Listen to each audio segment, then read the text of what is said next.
All right, let me show you a quick something. Good morning. So Stoelting rolled out these milkshake machines for a certain chicken brand milkshake rollout, and this machine has been here for a year, and Stoelting has like a once-a-year prevention. We come out, right? So there's a checklist for me to do, and what we've done is we pulled all this apart, we replaced all the wearable components, replaced all the O-rings, the rear beater seal, we replaced the belt, and then they just want me to inspect and make sure everything's good. But what's not on the checklist is stuff like this. So look at that. Look at how burnt that contactor is. Right? Now they don't have it on my scope of work too. Like, I can't replace this today. And this one's even worse. I just had that off. But I pulled the wires and I checked the capacitors, because that's actually prevention, right? Same with this. Now this made it a year. It might make it another year. I'm definitely going to note on my report that, you know, I feel like if a year comes around and we set this up again, we need to tell them on the front end, we need to send 2 contactors and replace these. The other thing they don't check for is these blender, oh, I haven't unplugged. These blender motor brushes wear out really. I mean, I've been changing them in units less than a year if it's a busy store. And what happens is the brushes wear down, and then when the motor starts, you get this blue sparking in here, and it reflects off of that, and it scares them. So, yeah, as far as my scope of work goes, I was done a little bit ago, but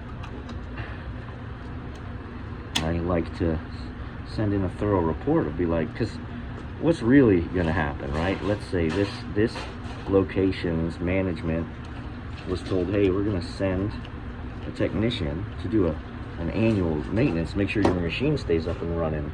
But then I don't check the contactors or the capacitors, which is the most universal failure points. And then this thing's dead in a few months, and it's like, well, what did we pay that money for a service visit for? So, yeah, we're about done here. I'm gonna close this back up. We got the product pulled. I'm gonna put the product back in, fire it up. I'm not gonna pull operating pressures. I'm just gonna let it run. I'm gonna take temperatures of the product, make sure it shuts down. We're gonna check these switches up here, make sure all of those are registering properly, and that's a simple PM on these guys. Oh, and we pulled this off when we first got here. We'll look at the picture.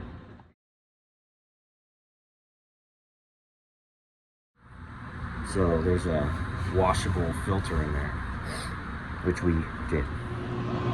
This is a little overkill, ain't it?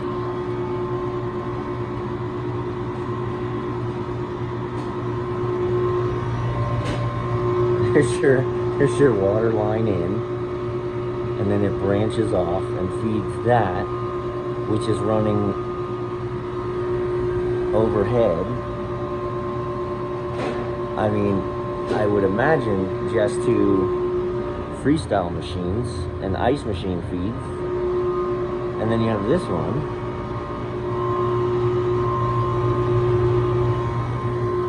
I don't know. So what we verified is that it froze, and then it's satisfied on its own. We've got milkshake consistency. Yep.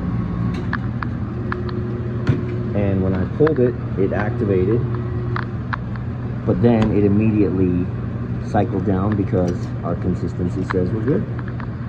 This machine is A-okay.